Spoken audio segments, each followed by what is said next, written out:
Ahí se oye un perro. Lo voy a sacar. Ya.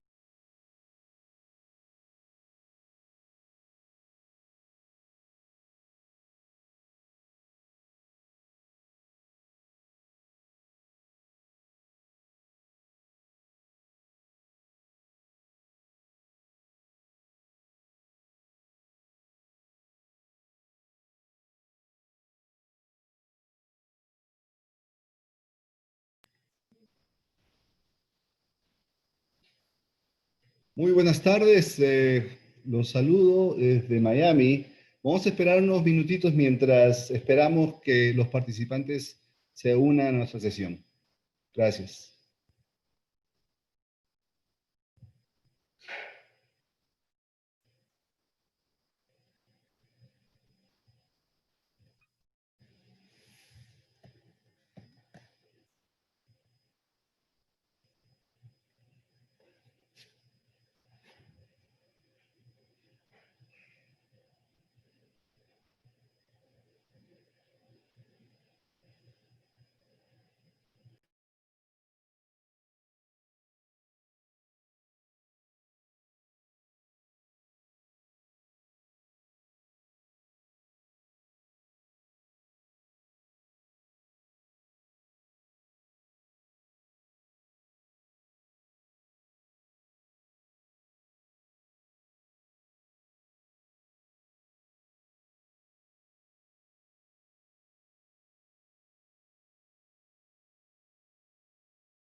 Una vez buenas tardes. Esperemos unos segundos mientras esperamos que otros asistentes se nos unan.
Buenas tardes a todos y muchas gracias por acompañarnos hoy en nuestra 11ª presentación de nuestra serie de seminarios Almuerzo y Aprendizaje, Lunch and Learn, sobre temas actuales y diversos. Hoy nos acompaña el señor Rodolfo Artiles, que es un experto en correr negocios y nos va a presentar COVID-19 Guía, COVID-19 Guía de Manejo para las Empresas. Esta presentación será en español y lo hacemos en colaboración, es una colaboración entre la FIU, Educación Continuada, y Camacol, la Cámara de Comercio Latinoamericana de Estados Unidos. Se llevan a cabo todos los jueves de 12 a 1, hora de Miami. Para aquellas personas que nos acompañan hoy por primera vez, mi nombre es Jorge Sumaeta, soy el director principal de Educación Continuada y de Dual Enrollment del Departamento de Planificación Académica y Acreditación de la Universidad Internacional de la Florida. Voy a tomar un momento para mencionar algunas reglas básicas. Este seminario web está siendo grabado. Tenga en cuenta que sus micrófonos están silenciados. La herramienta chat ubicada en la parte inferior de la pantalla se abrirá solamente a pedido del presentador para comunicar algún tipo de información pertinente. Le recomendamos que durante la presentación utilice la herramienta de preguntas y respuestas, lo que llamamos Q&A, ubicada en la parte inferior de la pantalla, para publicar sus preguntas relacionadas con esta presentación. Al finalizar el webinar, saldrá una pantalla, en su pantalla, un mensaje agradeciéndole por su participación y pidiéndole que por favor llenen una encuesta pertinente al seminario. No olvide completarla, porque es muy importante para ustedes y para nosotros. Cuando lo completen, recibirán más información sobre los próximos eventos. Hoy estoy particularmente entusiasmado con nuestro presentador, el señor Rodolfo Artiles, porque nos trae conocimiento empírico de cómo salir adelante, especialmente para las pequeñas empresas. El señor Rodolfo Artiles es el fundador de Business Management Alive, BMA. Él asesora y lidera la relación con los clientes en cómo construir negocios de manera efectiva y cómo mejorar su desempeño para obtener crecimiento sostenible y rentable. Sus áreas de experiencias son gerencia general, administración y procesos de ventas, habilidades de ventas, expansión y entrada a los mercados, transformación de negocios, integración de marcas después de adquisiciones, alianzas estratégicas y manejo organizacional, entre otras. Como bien ven, el bagaje, el conocimiento que nos trae el señor Artiles es grande. El contexto que nos va a presentar hoy es para tratar de ayudarnos a salir adelante en esta crisis que estamos, la crisis de COVID-19. Antes de fundar BMA, Rodolfo pasó 28 años trabajando en compañías multinacionales como Procter & Gamble, Clorox y Whirlpool a través de 48 diferentes países en Estados Unidos, Latinoamérica y África. Rodolfo recibió su Bachelor's in Science de la Universidad del Valle de Guatemala y su Master of Science de Auburn University, Alabama, en los Estados Unidos. Con esto quiero darle la bienvenida a Rodolfo. Rodolfo, te paso el podio, el micrófono, para que nos compartas tu presentación y tus conocimientos. Muchas gracias, Jorge. Muchas gracias a toda la audiencia. Antes que nada, quisiera agradecer a FIU, al Departamento de Continuing Education, a la Cámara de Comercio Latina de Estados Unidos por la invitación y por organizar este evento tan importante. Voy a iniciar con esta fotografía. La verdad no es un webinar de aviación ni de aeronáutica, pero sí quiero hacer una analogía con este tema. Manejar un negocio es como pilotear un avión, básicamente, porque cuando nosotros piloteamos un avión, tenemos dos tipos de factores que nos afectan, ¿no? Factores externos y factores internos. Factores externos puede ser el tiempo mismo, aves que pueden pasar o que podemos interceptar en el camino, algunos otros aviones que pueden también estar presentes en el aire. Factores internos pueden ser la misma tripulación, con quién me estoy acompañando para manejar el avión, la compañía que se utiliza para el mantenimiento de los equipos, los procesos que tenemos para poder tener listo un avión, etc. En el caso del negocio, de manera muy similar, tenemos factores externos e internos. O sea, factor externo podría ser el mercado en el que competimos, pueden ser los competidores y pueden ser la dinámica misma del ambiente en donde estamos operando. Así como los factores internos puede ser pues, la gente, la organización que nos acompaña, los mismos procesos que utilizamos para tomar decisiones. Si tengo una planta de manufactura, también puede ser considerado como un factor interno. Entonces, al final del día, vemos una similitud interesante acá que voy a seguir construyendo. Asimismo, ustedes pueden ver en esta fotografía muchos indicadores de vuelo, un tablero básicamente de indicadores que le sirven al piloto y al copiloto para poder determinar si están volando correctamente el avión y se van en la dirección correcta. Igual en los negocios, pues tenemos, y vamos a ver más adelante, cuáles son esos indicadores de vuelo que son importantes manejar y administrar, ¿no? ¿Qué es lo que yo hago y qué es lo que hacemos en nuestra compañía? Básicamente, ayudarle al piloto y al copiloto y a la tripulación a manejar bien el avión. O sea, podemos encontrar problemas tan grandes como que el avión va hacia el aeropuerto equivocado. Él dijo que iba a París, no, pero ahora va a Marruecos. Y llegamos nosotros, nos damos cuenta que va para Marruecos, le decimos, no, hay que girar hacia el norte y vamos a llevarte de esa manera, haciendo algunos ajustes del avión. O pueden ser algunas cosas mucho más sencillas, como por ejemplo, mira, el piloto dice, el avión me está vibrando mucho, pues rápidamente ajustamos el plan de vuelo para que de alguna manera escoja una ruta, digamos, donde no haya mucha turbulencia. Entonces, al final del día, esa analogía básicamente es muy útil porque así nos va a permitir también entender algunas otras cosas más adelante. En el webinar de hoy nos vamos a centrar en algunos indicadores del tablero de vuelo únicamente. Como ustedes pueden ver o pudieron ver en la fotografía anterior, hay muchos indicadores. No vamos a pasar por todos porque obviamente sería un webinar muy largo, pero al final del día queremos concentrarnos en algunas cosas que de alguna manera están impactando o afectando algunos de estos indicadores de vuelo que nos permitan también entender la magnitud de los problemas que enfrentamos y cómo deberíamos reaccionar. Entonces, en esa dirección y con esa analogía, paso a describir básicamente lo que vamos a hablar el día de hoy.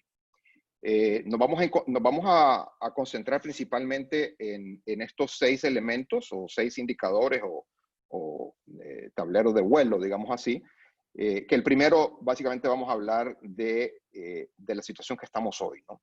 Hablábamos hace un ratito con Jorge y con Mili y Danay, que de alguna manera hay mucha gente, muchas compañías hoy que el mismo impacto no los está haciendo moverse o tomar decisiones o de alguna manera están un poco inmóviles en términos de avanzar hacia adelante. Entonces, vamos a hablar un poco de esa parte, de qué deberíamos estar haciendo, cuál es el proceso que podría ayudarles a comenzar a tomar algunas acciones y decisiones. Vamos a hablar también de un aspecto importante que tiene que ver con los consumidores o las personas que compran y consumen nuestros servicios y productos, cómo está eso cambiando y cómo yo debería estar reaccionando ante ese cambio. Vamos a hablar un poquito del manejo de la data, por qué es importante la data y para qué me puede servir la data para tomar esas decisiones. Otra cosa importante que vamos a hablar es las rutas al mercado. Si yo produzco servicios o diseño servicios y produzco productos, ¿cómo los debería estar llevando al mercado? ¿A través de qué canales? Basado en lo que está pasando hoy, ¿qué debería de estar haciendo? Si hay algún cambio en esas rutas, ¿cómo debo reaccionar? Otro aspecto importante es el portafolio de productos y servicios que yo tengo hoy. Si los consumidores y compradores están cambiando sus comportamientos, los productos que yo tengo, los servicios, de alguna manera están ajustados a ese cambio, y si no, ¿qué debería estar haciendo? O, por ejemplo, el último tema que vamos a estar tratando es el manejo de la gente. Y lo pongo de último no porque sea de menos importancia, al revés. Es el que más importante y por eso quiero enfatizar más a lo último, en el manejo de la organización y cómo los líderes deberían estar actuando y comportándose para poder manejar una situación como esta y llevar a la organización hacia un mejor lugar de donde estamos. Entonces, voy a iniciar con dónde estamos hoy, ¿no? Y básicamente aquí estamos experimentando un shock que al final del día es un shock que tiene 3 dimensiones. La primera dimensión es la demanda. Ha habido una restricción importante de la demanda, ha habido una restricción importante del abastecimiento, que es la segunda dimensión, y la tercera dimensión es un shock financiero completo a nivel mundial.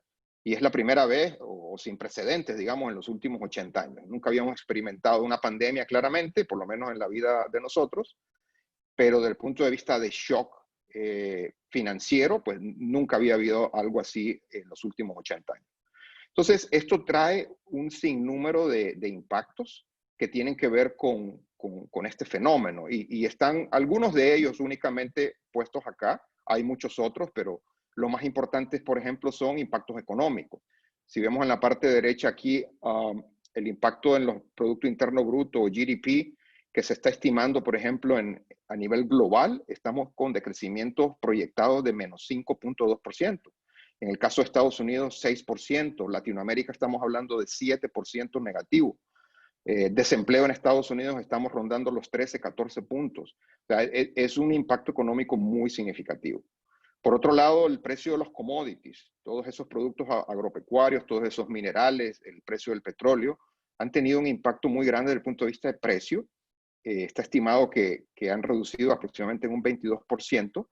Y en Latinoamérica, de donde muchos de nosotros venimos, ese impacto es muy importante porque la mitad de los países de Latinoamérica dependen de los commodities. En la medida en que baje ese precio, en esa medida esas economías se van a ver deprimidas y van a tener un impacto económico que de alguna manera impacta la calidad de vida de todos los que viven ahí. El confinamiento claramente ha tenido también un impacto en donde ha habido una reducción de la actividad importante que se ha estimado entre un 50 y 90%.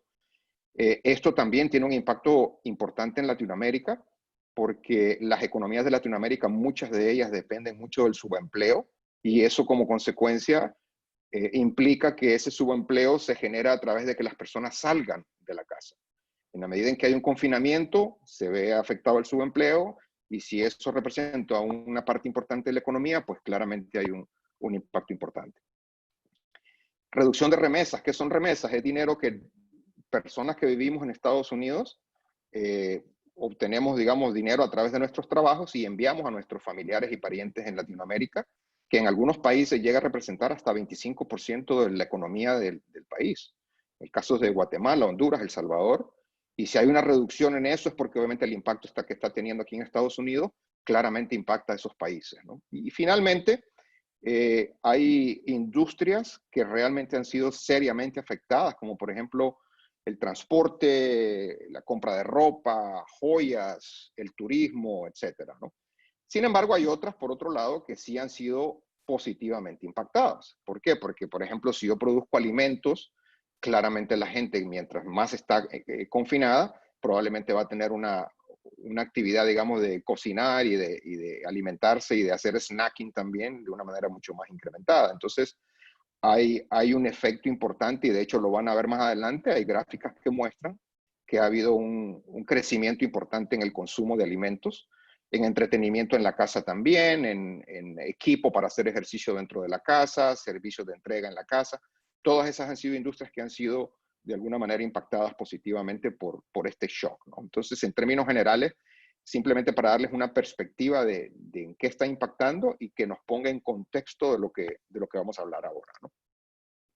Entonces, muchos clientes nuestros y muchas compañías estamos viendo que están de alguna manera paralizadas, están de alguna manera que no saben cuál es el primer paso que deben dar. Este es un proceso que nosotros hemos diseñado que no es únicamente aplicable a una situación como esta, sino que en general es algo que les puede servir, lo pueden utilizar para implementar en donde quiera que ustedes operen para poder tomar decisiones. Y está compuesto básicamente de 4 pilares importantes. Que lo primero para mí es el diagnosticar, y aquí utilizo mucho el verbo entender. Me encanta ese verbo porque al final del día es una manera muy efectiva de poder comenzar cualquier proceso de toma de decisión. Y aquí el diagnóstico se refiere a determinar o a entender cuál es el lugar y la magnitud estimada del impacto que estoy teniendo a través de examinar los diferentes componentes del modelo que yo tengo de negocio. Cuando hablo de modelo de negocio me refiero, por ejemplo, cualquier negocio tiene diferentes elementos con los cuales está conformado que, por ejemplo, son cuál es la propuesta de valor que yo estoy ofreciendo a mis clientes, cuáles son los canales a través de los cuales voy a vender, cuáles son las actividades que desarrollo para poder entregar esa propuesta de valor, los recursos, la estructura de costo, etcétera. Y en ese momento, en esa etapa del diagnóstico, ¿cuál es el rol que nosotros sugerimos de los líderes? Importantísimo mantener la calma, mantener el optimismo, mucha empatía con la organización. Todos estamos pasando por una situación bien complicada y debemos ser muy objetivos y factuales. ¿Qué quiere decir esto? Que no podemos diagnosticar y mucho menos tomar decisiones de manera emocional y sin necesariamente tener la información para poder argumentar y dirigir esas decisiones que queremos tomar. El segundo paso, una vez que yo diagnostico, determino cuál es la magnitud del problema y dónde tengo el problema, tengo que establecer algunos criterios para poder decidir en dónde me voy a enfocar.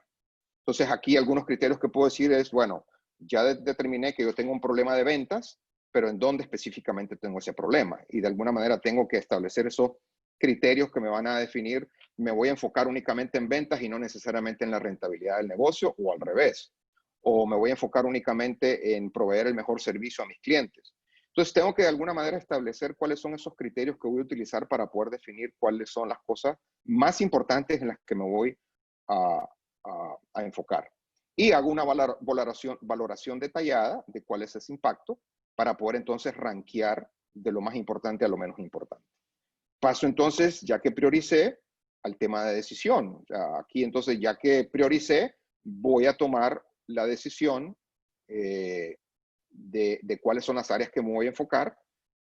Voy a asignar o redirigir esos recursos, racionalizo los gastos o reconfiguro.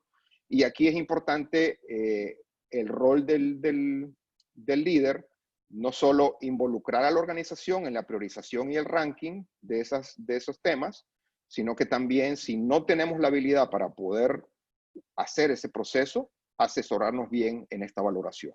Asimismo, pues en el tema de decisión, es importante establecer esos sistemas de toma de decisión y cuál es el rol que cada uno de nosotros va a utilizar en este proceso, ¿no?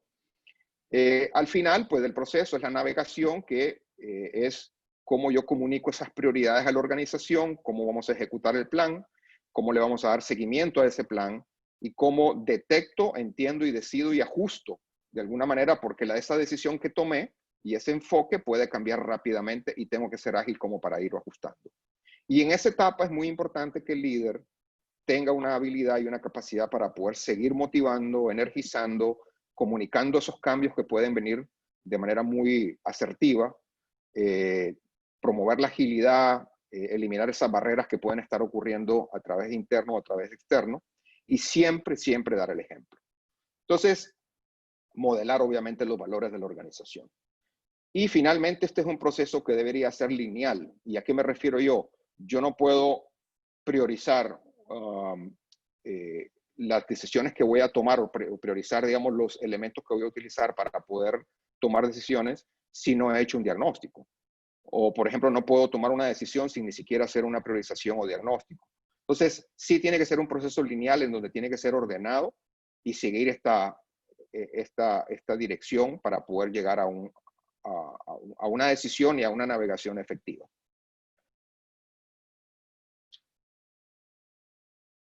Entonces, voy a pasar ahora a hablar un poquito de consumidores y clientes y cuál ha sido básicamente ese impacto que estamos teniendo el día de hoy y cómo yo debería estar ajustando o adaptando esos productos o servicios una vez entendiendo esos impactos, ¿no? Aquí podemos ver algunas de las tendencias que estamos viendo el día de hoy en consumidores. No son todas, son algunas únicamente, pero son probablemente algunas de las más importantes que nosotros estimamos que podrían estar permaneciendo a través del tiempo y que probablemente aún después del COVID podrían estar cambiando la manera en cómo hoy consumimos y compramos productos. Estamos hablando de temas, por ejemplo, como omnicanal. Omnicanal quiere decir, y aquí hay una diferencia importante entre ser multicanal y omnicanal. Multicanal quiere decir, yo voy a vender a una tienda como Walmart o también voy a vender a través de un e-commerce. Básicamente son dos canales totalmente diferentes, pero mi plataforma, digamos, de interacción con ese consumidor es totalmente diferente y la experiencia que tiene ese consumidor es diferente en ambos canales. Cuando yo voy a un ambiente omnicanal, que es la tendencia que estamos viendo hoy, el consumidor puede ir a través de diferentes canales, puede ser online, puede ser en la tienda, puede ser redes sociales, puede ser diferentes tipos de interacción, pero al final es una plataforma totalmente integrada, es un ecosistema en donde operamos a través de detectar las necesidades de ese consumidor en cada uno de esos puntos de encuentro y le vamos a dar mensajes muy específicos dependiendo del punto en donde se encuentra. Entonces, omnicanal es una tendencia muy relevante el día de hoy y que de alguna manera tenemos que tomar en consideración para poder ver si mi negocio, si mi modelo de negocio está estructurado de esa manera.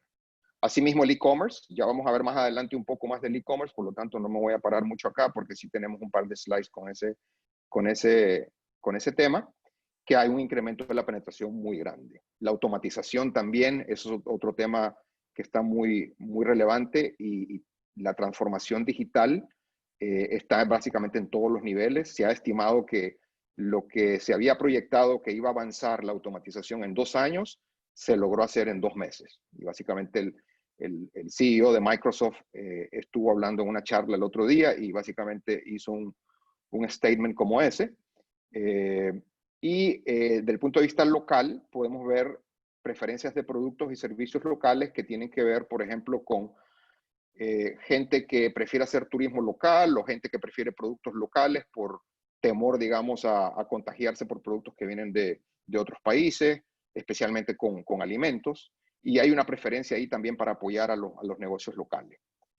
O productos para la casa. Hoy estamos viendo que el confinamiento está promoviendo, digamos, que hagamos muchas actividades en la casa, no solo de ejercicio y de fitness, sino que de tareas mismas de la casa, que están provocando y promoviendo de que se compren más equipos y más herramientas para poder hacer estas tareas de la casa. Temas de suscripción. Se estima, por ejemplo, que Netflix incrementó básicamente sus suscriptores en aproximadamente 5 millones de personas. Es un crecimiento como del 22% sobre lo que tenían. Esto también trae problemas de seguridad. Si estamos más tiempo en línea, estamos más propensos a que de alguna manera puedan todos esos hackers, digamos que impactar nuestras actividades en línea. Y se han desarrollado muchos protocolos y muchos productos en esta dirección. También ecosistemas que resuelven necesidades de servicios sin contactos. Yo ahora puedo el domingo pedir una pizza y simplemente hago todo a través de mi teléfono y hasta la pizza me la dejan en la puerta de la casa, ni siquiera tengo que ver a la persona que me entrega la pizza y le puedo hasta dejar la propina online. Entonces, ese tipo de cosas es lo que se está básicamente desarrollando en este momento. El tema de la empatía, ustedes mismos han podido ver muchos comerciales de televisión, también en streaming, en plataformas digitales, que tienen que ver principalmente con la empatía, no necesariamente con vender productos o servicios. Entonces, las marcas de alguna manera están tratando de reconectar o conectar con los consumidores a un nivel totalmente emocional, mucho más que antes, ¿no? Y el bienestar personal, que no es solamente ya un enfoque físico de salud, sino salud física, sino salud mental también. Es un enfoque más multidimensional. Entonces, como decía, estas son algunas de las tendencias que estamos viendo hoy en consumidores y que de alguna manera podemos estar viendo cómo podemos estar adaptando mi modelo de negocio hacia eso. Manejo de la data, algo muy importante. Esto es como decir de que quiero volar el avión sin mirar al tablero de control, porque el tablero de control al final es data, y si no tenemos ese tablero de control para poder mirar cómo se está desempeñando mi negocio, difícilmente voy a poder avanzar correctamente. Entonces, solo para que tengan una idea, cada día se generan 2.5 trillones de bytes y solo se analiza el 0.5%. Entonces, desde el punto de vista de información, ya es un commodity. Ya hay el conocimiento, la información está ahí, está afuera, es cuestión de saber cómo usarlo. Y en términos de la data, tenemos ahí 3 dimensiones importantes que son la variabilidad de la data, que es básicamente qué tan diferentes son las cosas y su magnitud, nos pueden proveer esa perspectiva importante de a veces, por ejemplo, la estacionalidad que puede haber en algunos productos o servicios, o la incertidumbre. O sea, puede ser que qué tan diferente puedo ser en algún punto de la data, digamos, cómo enmarco ese nivel de variación de la data dentro de un punto en el tiempo. Y también me pueden dar contexto y que me permite entender, por ejemplo, el trasfondo de las cosas. Entonces, esas 3 dimensiones de la data me permiten utilizarla para poder tomar mejores decisiones. Y claramente, pues, hay una utilidad muy evidente en el manejo de la data que tiene que ver con cómo mejoro el desempeño de mi compañía, cómo tomo decisiones más rápido, cómo puedo medir al final si estoy avanzando o no avanzando en la compañía. Me permite entender mejor a los clientes, competidores, al mercado, etc. Entonces, esta es una dimensión muy importante del tablero de control que si no la tenemos bien manejada, difícilmente vamos a poder navegar, digamos, de una manera eficiente. Las rutas al mercado también son muy claves en el tablero de control que hoy están siendo retadas de alguna manera y vamos a ver cómo y qué deberíamos de estar haciendo. Que algo interesante que McKinsey, que es una de las consultoras más grandes del mundo hoy, hizo un estudio en el mes de abril donde pudo entrevistar en 11 países, 14 categorías de gastos diferentes a diferentes personas y aquí determinó varias cosas. Lo primero es que las interacciones digitales son mucho más importantes ahora. Si ustedes ven la gráfica de la izquierda, aquí básicamente la pregunta era, antes del COVID, ¿qué método era más importante para sus clientes? Desde el punto de vista de interacciones, ventas tradicionales, que puede ser venta cara a cara o puede ser interacciones de ventas digitales, ¿no? Y aquí podemos ver que antes del COVID básicamente era bastante similar. Ahora con el COVID, pues estamos viendo una tendencia muy, muy marcada hacia todo lo que es interacción digital, claramente, ¿no? Luego, desde el punto de vista de el modelo de venta virtual, por ejemplo, cuando hablamos de relaciones o interacciones B2B, y B2B significa business to business, quiere decir compañías que producen productos, por ejemplo, y que le venden a una tienda como Walmart. Ese es un B2B. B2C sería business to consumer, que eso es directamente hacia el consumidor a través de una plataforma probablemente digital. Entonces, en estas interacciones B2B o business to business, aquí hemos visto que, o se ha visto que las compañías han tenido que ajustar sus modelos para tener que transicionar a esos modelos totalmente virtuales. O sea, si ustedes ven la gráfica, el color negro, celeste y azul es básicamente esfuerzos dirigidos hacia las fuerzas de ventas, pero trabajando en conjunto con modelos digitales. Entonces, sí hay más del 90% de esfuerzos dirigidos hacia esa parte. En el caso de Estados Unidos, por ejemplo, cuando hablamos de ventas de compañías de consumo masivo y vemos, por ejemplo, los diferentes canales a través de los cuales van esos productos, podemos ver aquí encerrado en este cuadrante con líneas color naranja, cómo ha sido el incremento en las ventas, por ejemplo, en los canales de alimentos y en los canales de farmacia y en los canales de conveniencia. Entonces, sí estamos viendo ahí una clara preferencia de ciertas categorías de consumo dirigidas principalmente a todo lo que tiene que ver con alimentos y medicinas, que es lo que hablábamos anteriormente. Entonces, todo esto, váyanlo pensando y aquí las compañías tienen que ir viendo cómo estos cambios me pueden ir afectando a mi modelo de negocio. Si yo no estoy, por ejemplo, en estas categorías o en estas industrias y estoy en otras industrias que están siendo afectadas, ¿cuáles son las decisiones que tengo que tomar? Y no necesariamente tiene que ser, me tengo que meter a vender alimentos, no, pero puedo necesariamente tener que comenzar a redefinir, por ejemplo, algunos servicios basados en algunas de estas tendencias que están ocurriendo, ¿no? Por otro lado, estamos viendo de que aún después del COVID, estamos esperando que la gente siga comprando en línea. Y esto es parte de una encuesta también que hizo McKinsey de casi 2,000 personas, donde expresaron claramente que en las diferentes categorías que aparecen aquí a la izquierda, por ejemplo, la gente está pensando seguir comprando a niveles muy importantes que son los que aparecen aquí a la derecha. O sea, el porcentaje de crecimiento de clientes comprando en estas categorías es muy importante. Entonces, eso es algo que probablemente si estoy en el negocio de vender estas categorías, tengo que tomar en cuenta para ver si voy a tener la habilidad para poder vender a través de estas plataformas digitales. Ejemplos, por ejemplo, como de Colombia. Aquí tenemos en Colombia qué fue lo que pasó con el COVID, y aquí lo podemos ver en el anuncio de la cuarentena, en esta gráfica, que las ventas que ocurrían en todas esas tiendas de barrio, que son esas tienditas chiquitas donde la gente compra, por ejemplo, en un establecimiento de la esquina, se cayeron significativamente, que es la línea color naranja, en donde hay decrecimientos de hasta el 40%. Pero, de manera interesante, la línea roja, que es las ventas de supermercados independientes, han subido.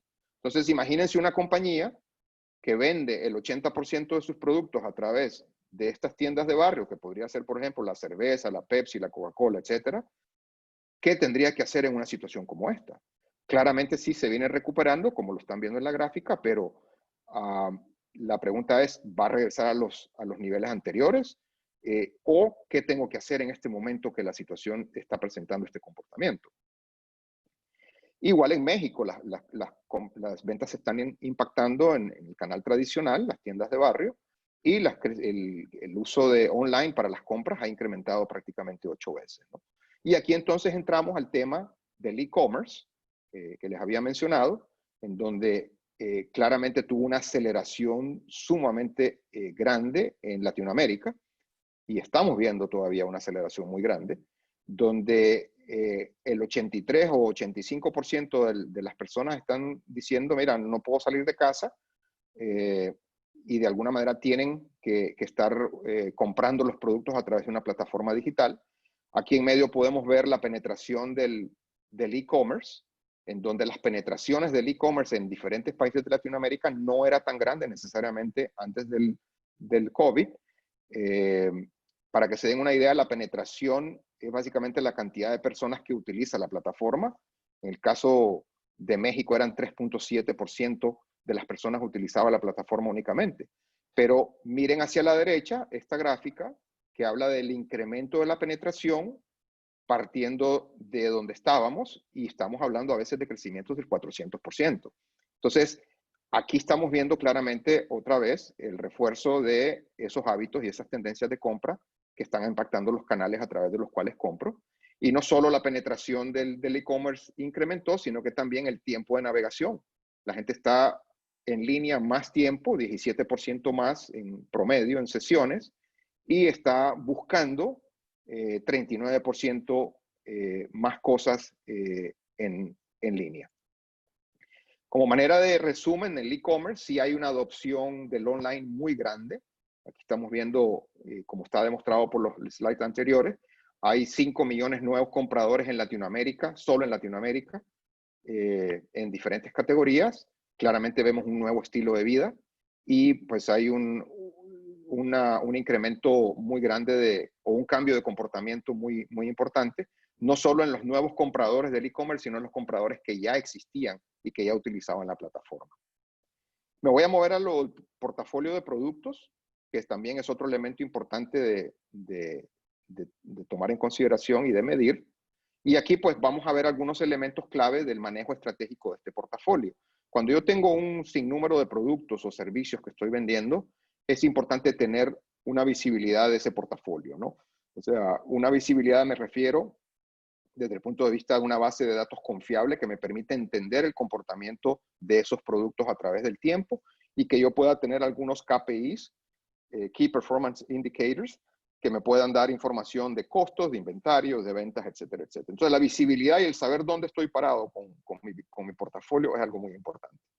Luego, el análisis, proceso de análisis de portafolio, es importante tenerlo bien claro, cómo voy a gobernar ese proceso de manejo del portafolio, cómo voy a establecer criterios para sacar productos nuevos o para eliminar productos o para invertir en los productos. Ese análisis, ese proceso de análisis es importante considerarlo. ¿Cómo lo voy a priorizar también?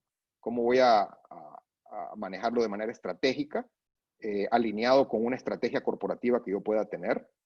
Y cómo utilizar herramientas como por ejemplo la matriz de segmentación del portafolio, que la vamos a ver ahora rápidamente, que les pueden ayudar a ustedes también a tomar decisiones de portafolio basado en información y en data.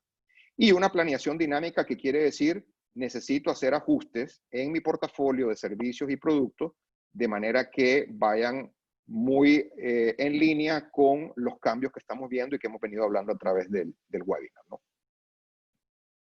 Entonces, esto que ven aquí es un caso real, de hecho, de un cliente que tuvimos en algún momento. Aquí ustedes pueden ver, por ejemplo, las ventas acumuladas de producto, de 300 productos, y el porcentaje que representaban esas ventas del total del negocio. Entonces, lo que dice esta gráfica básicamente es que el 90% de las ventas lo hacían 18% de los productos. ¿Qué quiere decir esto? Que de los 300 productos que tenía esta compañía, solamente 50 hacían el 90% de las ventas. Entonces, la pregunta es, ¿por qué necesito tener los otros 250 productos? Esta realidad que ven aquí se repite en absolutamente todas las compañías.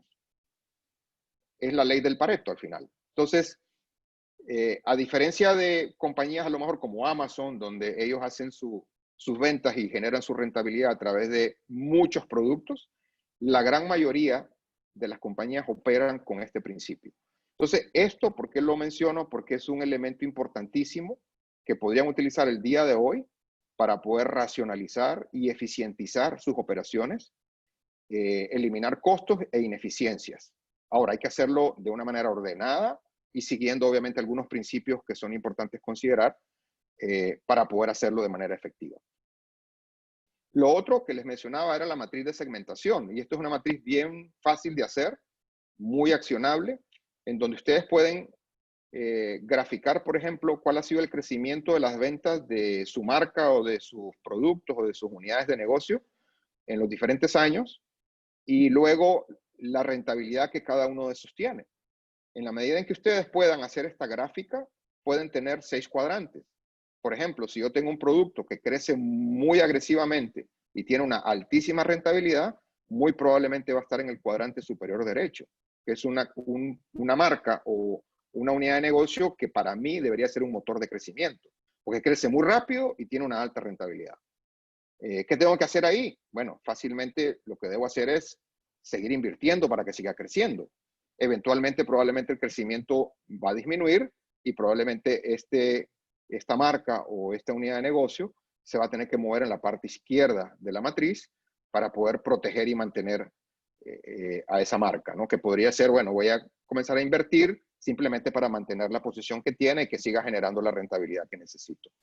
O otro ejemplo podría ser una marca o un negocio que yo tengo que crece muy poquito y que tiene una rentabilidad muy baja. Eso debería estar acá, en este cuadrante inferior izquierdo. Es un optimizar para cash. ¿Qué quiere decir eso? Es una marca probablemente que necesito repensar y decir, bueno, realmente no me está aportando mucho, a lo mejor me está utilizando recursos y lo que necesito es o descontinuarla o venderla o simplemente, como dicen, ordeñarla para ver cuánto le puedo sacar desde el punto de vista de cash flow o rentabilidad. Entonces, es una matriz que de alguna manera muy accionable que ustedes pueden utilizar para poder rápidamente ajustar de manera estratégica el manejo de su portafolio, dependiendo de lo que está ocurriendo el día de hoy, ¿no? Desde el punto de vista de crecimiento, de rentabilidad.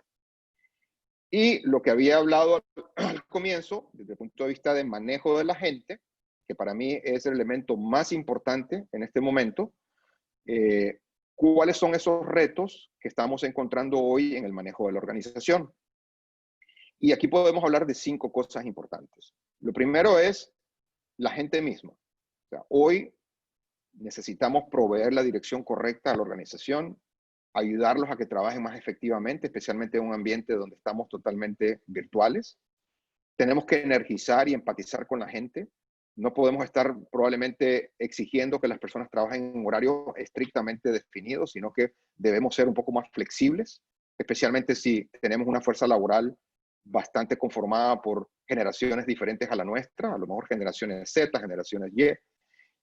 Importante reiterar ese propósito de la compañía, o sea, para qué existe la compañía al final y que la gente pueda conectar con ese propósito y tratar de conocer un poco más a la gente de manera personal. A lo mejor es un momento en donde nos permite la oportunidad de tener conversaciones a un nivel totalmente diferente a lo profesional. Por otro lado, la estructura, ¿no? O sea, este es un momento donde se puede dar mucha incertidumbre desde el punto de vista de cómo navegar a través de la organización. Hay que proveer esa claridad para esa estructura organizacional. A lo mejor lo que podríamos hacer para variar un poco la manera en que operamos y ser más ágiles es cómo conformas equipos de trabajo en donde les asignas un proyecto y al final del día ese equipo multifuncional, multidisciplinario, podría entonces tener reuniones frecuentes, ya sea entre ellos mismos o con el equipo de liderazgo para proveer algunos updates y luego entregar al final un resultado del proyecto, ¿no? Pero es una manera probablemente eficiente de que el equipo mismo pueda conectar a un nivel diferente, es una manera diferente de operar, es una manera probablemente más ágil y al mismo tiempo podemos hasta probar un nuevo modelo de negocio. En el términos de procesos, es importante también hay establecer algunos horarios claros. O sea, va a haber momentos en donde sí necesitas a la persona en determinado momento, en determinados tiempos, pero también requiere un cambio cultural importante de parte de los gerentes para poder adaptarse, digamos, a esa ambigüedad y a esa incertidumbre que esta situación está trayendo, ¿no? desde el punto de vista de tecnología también es importante. Si muchas compañías lo que hicieron es, bueno, ahora de ahora en adelante vamos a trabajar desde casa. Y se los digo porque lo estoy viendo hoy. Sin mencionar nombres, aquí en Miami estoy viendo algunas compañías que simplemente le dijeron a la gente no venga a la oficina, trabaja desde su casa, pero nunca se aseguraron si la persona iba a tener el suficiente conexión o ancho de banda para poder conectarse. Porque la persona a lo mejor tiene 2 hijos, los 2 hijos están conectados para recibir sus clases, el esposo o la esposa está también trabajando desde casa y nunca se aseguraron que tuvieran el equipo tecnológico correcto, el mismo espacio de su casa, a lo mejor vive en un apartamento muy chiquito y no le permite trabajar de esa manera. En fin, hay muchas cosas que las compañías hoy deberían de tomar en cuenta desde el punto de vista de tecnología que deben asegurarse que las personas tienen las plataformas correctas para poder operar de manera eficiente. Y eso es parte también de la empatía que las compañías pueden demostrar hacia los empleados, ¿no? Y por último, y algo muy importante es, hay que establecer reglas de engagement. Y esta palabra es un poco difícil a veces de traducir, pero como decir las reglas del juego, ¿no? O sea, al final tenemos que decir a la gente qué esperamos de las personas, qué deben hacer, cuándo lo deben hacer, cuáles son las cosas que pueden y que no pueden hacer dependiendo de las circunstancias, porque sí es una situación muy, muy compleja, bien diferente, nunca antes vista, y que de alguna manera la gente se siente con mucha incertidumbre, y creo que las organizaciones y los líderes de las organizaciones deben tomarse el tiempo para poder generar, digamos, esos ambientes cómodos, donde la gente pueda expresar, donde la gente pueda trabajar de manera muy cómoda y efectiva, ¿no? Entonces, con esto básicamente finalizo el webinar. Yo creo que les da más o menos un pantallazo general a los diferentes elementos que hoy están ocurriendo, algunas sugerencias, algunas recomendaciones de algunas herramientas que pueden utilizar. Pero al final del día lo que quiero que se lleven es que un negocio tiene que ser manejado de manera holística, mirando diferentes aspectos, áreas, de una manera muy, muy quirúrgica, muy detallada, con indicadores, para que realmente podamos navegar correctamente. Gracias. Gracias, Rodolfo. Te soy sincero que te he estado escuchando y para los que sabemos un poquito, de manera modesta, tú has podido de manera súper organizada compactar tantos temas importantes yo te estoy sincero que me has dado un tour, como decimos, un tour, de un MBA. Lo que tú has compartido con nosotros, has compartido de todos los aspectos o factores que son súper importantes para salir adelante, y especialmente el pragmatismo, el conocimiento empírico de tantos años de experiencia que tienes en la empresa privada y como consultor. Te agradezco sumamente No, gracias a ti. por tu presentación, excelente. Con esto abro las preguntas y me doy cuenta por el tipo de preguntas que tenemos que son estudiantes o son practicantes y conocen el tema, ¿no? Entonces aquí les digo, ¿no? Digo, la primera pregunta dice, muy interesante la propuesta, en especial la matriz de rentabilidad del portafolio. Pregunta, ¿cómo podemos aplicarlo en, no sé cómo se dice, pymes? P-Y-M-E-S, pymes, que no Sí. entiendan, que no tienen este tipo de información tan organizada? Recordemos que el 70% de la economía de nuestros países se mueve con empresas pequeñas. Sí, es una excelente pregunta y de hecho ya ha surgido en otros webinars que nosotros hemos dado. Desafortunadamente, para poder hacer una matriz como esa necesitamos información. Información de ventas, información de rentabilidad. Hoy las compañías medianas, pequeñas o pymes están migrando hacia establecer esos sistemas y plataformas que les permitan generar esa información. Es sumamente importante que si un negocio no tiene la capacidad para poder capturar información, va a ser bien difícil que ese negocio sea exitoso. Eso es como montarse a un avión y tapar el tablero de control y decir que Dios me acompañe, voy a comenzar a volar. Eso es exactamente la analogía en este caso. Entonces, hay muchas pymes que hoy están recurriendo a organizaciones internacionales que les permitan proveer algún tipo de fondo o ayuda o apoyo para poder establecer plataformas que le permitan capturar información y de esa manera poder navegar correctamente. De lo contrario, yo no recomiendo meterse a un negocio donde no tienes información. Segunda pregunta, como indican, la pandemia ha traído muchos cambios, pero ello en algunos países paulatinamente está cambiando. ¿Cómo espera que ello genere un nuevo cambio en usos y costumbres, como ha mencionado en la presentación? Sí, aquí el tema está claro que hay impactos en el uso, en las costumbres, en la manera en cómo miramos los productos, en la manera en cómo nos relacionamos con los productos, en la manera en cómo conectamos con los productos emocionalmente. Eso es indiscutible, o sea, está demostrado a través de un par de slides que les presenté y a través de estudios que ya se están haciendo, que hay tendencias claras que el consumidor está cambiando sus preferencias. Ahora, el tema aquí y el detalle va a ser qué tan sostenible va a ser ese cambio.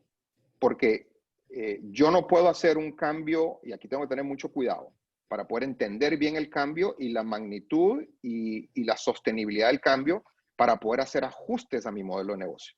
Si yo veo que hay un cambio, una tendencia de consumidor hoy, yo tengo que identificar si esa es una tendencia que de alguna manera va a terminar dentro de 6 meses o va a continuar. Ahora, ahí no hay ciencia, es una combinación de ciencia y arte. Entonces, en el momento en que yo hago un cambio en un modelo de negocio únicamente basado en información de una tendencia que va a cambiar en los próximos 6 meses, puedo estar cometiendo un grave error. Entonces, tengo que estar muy claro de cuánto va a durar esa tendencia, cuál es el ajuste que tengo que hacer para poder hacer esos cambios, digamos, temporales que me permitan navegar lo que está pasando hoy, pero que eventualmente pudiera cambiar mi modelo de negocio de manera ágil hacia algo que de alguna manera regresa a un estado totalmente diferente. Entonces, respondiendo a la pregunta, sí hay un cambio indiscutible, pero lo importante de ese cambio es determinar cuánto va a ser sostenido para poder yo hacer los ajustes necesarios. Okay. Hay otra pregunta similar y de repente, como decimos en inglés, we can piggyback. Entonces dice, alguna de estas costumbres, ¿no? De estas tendencias de comportamiento, de compra, de consumo, están hablando de cuáles son las que ellos piensan que pueden ser más duraderas que otras. Porque si es que mañana encuentran una vacuna, digamos, lo cual no es factible, ¿volvemos a los modelos anteriores o tú ves algún tipo de tendencias de comportamiento de compra que van a ser más duraderas? Es una excelente pregunta y la persona que tenga la respuesta yo quiero conocerla, ¿no? Porque la quiero contratar, pero voy a hacer un intento a responderla de la mejor manera. Yo sí creo que hay algunas tendencias que aparecen acá. Como dije, estas son algunas, ¿no? Hay un montón de otras más, pero de las que yo creo que probablemente sí van a seguir manteniéndose son por lo menos e-commerce, omnicanal, claramente, automatización, indudablemente, suscripción, claramente. O sea, probablemente esas 4 las veo de manera permanente. O sea, si yo tuviera que apostar hoy en mi negocio, a decir, tengo que ajustar mi negocio, mi modelo, hacia algunas tendencias, probablemente esas 4 son. Magnífico. Imagínate, semejante recomendaciones, Rodolfo, son muy importantes. Dice, excelente presentación que ha hecho el ingeniero Rodolfo Artiles. Felicitaciones, saludos desde Puerto Rico. La pregunta para él es, ¿cuáles son las recomendaciones para acelerar la transformación digital y el cambio cultural en las empresas? Eh, es una pregunta bien compleja porque transformación digital no es voy a ponerle computadora a todo el mundo y todo el mundo va a trabajar en un mundo virtual. O sea, transformación digital es un cambio cultural, es un cambio que conlleva no solo la manera de ver al negocio, sino que también es un tema desde el punto de vista de cambio de procesos en las organizaciones, la manera en cómo estoy operando hoy y cómo debería estar operando hacia el futuro. O sea, es una visión bastante largo plazo, futurista. Es una visión de agilidad de compañía, donde solo el tema de agilidad requiere muchos cambios desde el punto de vista de organización, estructura, procesos. Entonces, la transformación digital al final es un cambio a través de todos los elementos de una organización, culturales, estructurales, de procesos, de manera en cómo miro a los clientes, de manera en cómo opero dentro de la organización. ¿Cómo facilitarlo mejor? Hay que hacer nuevamente un diagnóstico. Regreso al verbo que me encanta, entender dónde estoy hoy, diagnostico cuál es mi estado de desarrollo en esa transformación digital y de esa manera puedo ir determinando cuáles son las cosas que debo ir adoptando de manera paulatina para poder irme convirtiendo en una organización totalmente digital, ¿no? Excelente, excelente. ¿Cómo están manejando las compañías el tema de tecnología y educación en esta nueva realidad? Súper interesante la pregunta, porque casualmente estamos haciendo un proyecto en Puerto Rico con una universidad precisamente dirigido hacia eso. Una de las cosas, y de hecho hay compañías como McKinsey que están haciendo mucha investigación en eso, McKinsey y otras también, donde están valorando y diagnosticando cuáles son esos elementos que son importantes para los estudiantes adquirir o adoptar para tener, digamos, un ambiente de aprendizaje que sea productivo. Acabamos de terminar un estudio en Puerto Rico precisamente de ese tema, donde los estudiantes básicamente nos comentaban sus intereses y sus preferencias por determinadas sistemas de adquisición de conocimiento, ¿no? Y cómo se sentían a través de la experiencia que habían pasado desde el punto de vista digital. Si estaban, por ejemplo, pensando regresar a la universidad ahora en el fall, por ejemplo. En fin, un entendimiento completo de cómo están básicamente los estudiantes, en este caso Puerto Rico y Estados Unidos también, viendo la transición de esta parte. Claramente es un tema complejo porque hay un tema de, primero, adopción de tecnología, aunque sí operábamos en un mundo digital, no es lo mismo estar adquiriendo un nivel de conocimiento como el de una universidad 100% digital. Entonces, ahí hay temas de conectividad, hay temas de atención, hay temas de qué tanto conocimiento voy a poder adquirir a través de una plataforma como esta. Hay temas de voluntad para poder continuar en un sistema como este. Se están hablando de sistemas mixtos, donde no solo va a ser digital, sino que va a ser presencial, va a ser mezclado. Hay herramientas que se están desarrollando también para poder generar, digamos, mayor atractividad hacia el mundo digital, más diversidad de plataformas. En fin, estamos rediseñando la educación hoy en la medida en que estamos avanzando. O sea, hoy por hoy no hemos terminado de rediseñarlo y yo creo que vamos a todavía ver muchos más cambios en las próximas semanas y meses para poder tener una educación adaptada, digamos, a una realidad totalmente diferente. Muchas gracias, Rodolfo. La siguiente pregunta dice, mencionó que el e-commerce tuvo mayor aceleración. Básicamente tuvo mayor penetración en las compras online. Pero hay personas de mayor edad que no manejan el software. ¿Qué hacer con ellos? Enseñarles. Yo creo que hay un tema aquí donde las plataformas digitales se están volviendo, siento yo, un poco más amigables día con día. Y creo que en la medida en que sean más amigables, van a ser más exitosas, ¿no? Igual yo personalmente soy un baby boomer. O sea, yo no soy una persona que nació en el mundo digital, pero tuve que aprender a ser digital. Y la verdad que no es tan complicado, pero yo creo que a través de que las generaciones X y Z tengan la paciencia y la dedicación para poder enseñarnos a nosotros, creo que en esa medida todos vamos a aprovechar, digamos, de mejor manera el desarrollo tecnológico que estamos viendo. Entonces, yo sí creo que es un tema de que es un progreso irreversible, desafortunadamente para la gente que no quiere adoptarlo. Para la gente que queremos adoptarlo, pues qué bueno, porque en la medida en que vamos avanzando se van a generar cosas mucho más amigables, pero para las que no, a lo mejor no están muy familiarizadas con eso, tienen que reconocer que es irreversible y que de alguna manera tienen que adoptarlo, y yo recomendaría a lo mejor acercarse con estas personas que menciono para poder tener esas experiencias, ¿no? Porque desafortunadamente el mundo sigue avanzando hacia eso y vamos a llegar a un momento en donde va a ser 100% digital. Perfecto. Una que se alinea un poco a una pregunta que ya contestaste, de repente le añades un comentario. ¿Cuál sería el cambio post-COVID más resaltante y duradero de todos lo expuesto en empresas latinoamericanas? Sí, regresando al círculo de tendencias, para mí la automatización y el e-commerce es algo que, la omnicanalidad como tal, que ahí incluiría automatización e e-commerce, creo que es un concepto que muy poderoso, que probablemente es el que más resonancia va a tener en los próximos años.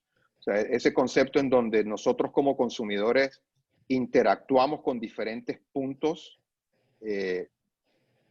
a través de un viaje de compra. Podemos interactuar con mi celular a través de una plataforma digital.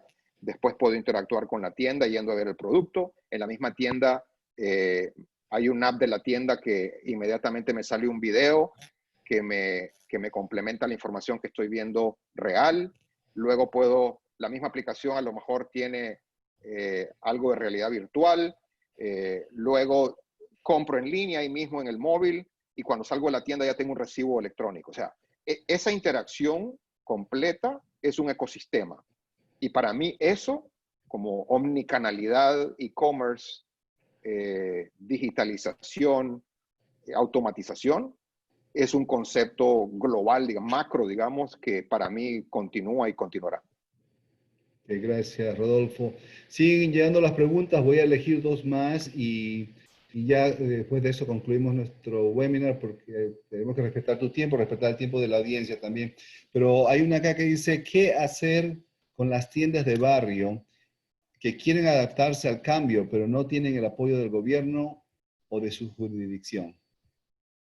Sí, el fenómeno de las tiendas de barrios es interesantísimo. Yo he tenido oportunidad de trabajar en muchos países de Latinoamérica y he visto bien de cerca el tema. Lo interesante de este tema es que yo me acuerdo hace 20 años, 25 años, cuando salieron los retailers como Walmart grandes, de superficies muy grandes, todo el mundo pronosticaba que las tiendas de barrios iban a desaparecer. Porque el consumidor y nosotros como compradores íbamos a migrar hacia ambientes diferentes de compra, entonces la tienda de barrio de don Pedrito iba a desaparecer.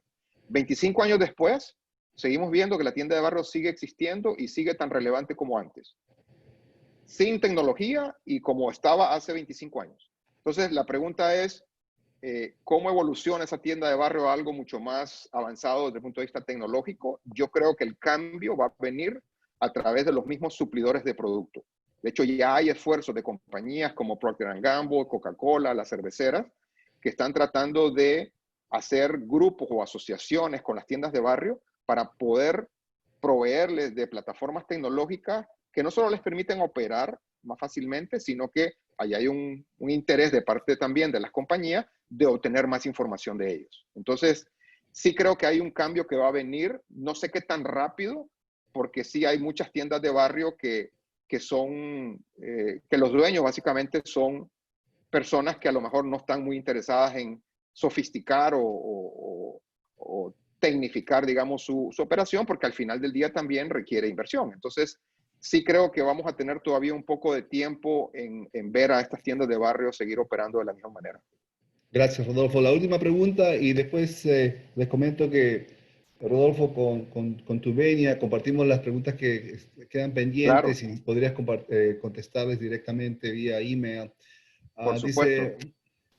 dice, muchas gracias por la ponencia. En el caso de las empresas que brindan servicios donde para captar al cliente debe haber cierto grado de confianza, como abogacía, ¿cuáles serían las sugerencias para ingresar a las plataformas digitales?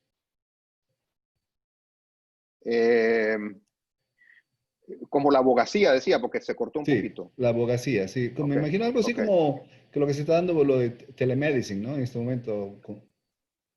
Sí, el tema de venta de servicios, especialmente, por ejemplo, esto de venta de servicios legales, yo diría que se parece mucho a lo que nosotros hacemos, que son servicios de consultoría que al final son basados en la confianza. Eh, y lo que nosotros hemos hecho, y creo que también les puede servir a este tipo de servicios, es a través de referidos. O sea, en la medida en que tú desarrollas tus servicios, tú desarrollas tu base de clientes, tu marca como tal, en esa medida puedes ir generando, digamos, una base de clientes que pudieran ayudarte a recomendar tus servicios.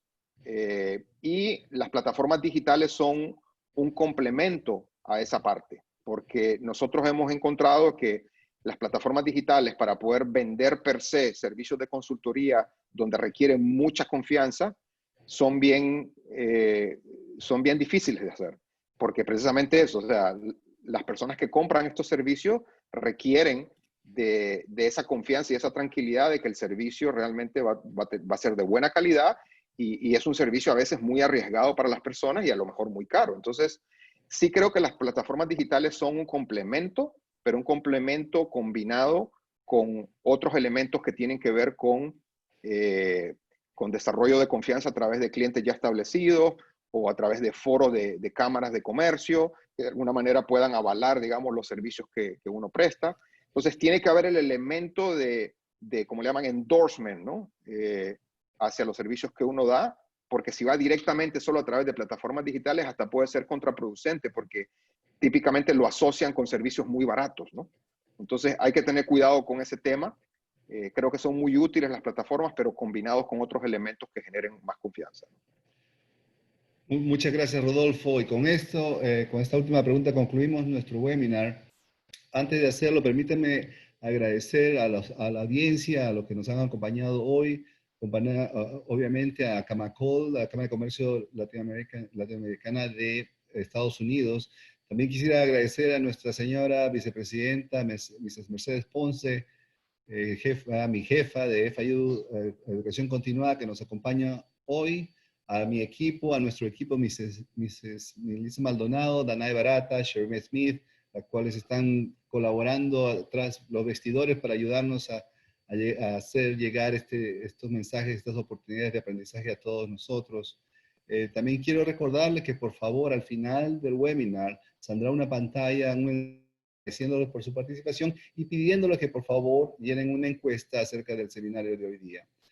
Cuando lo hagan eso, le podemos mantener informado y compartir con ustedes información de nuestros propios seminarios.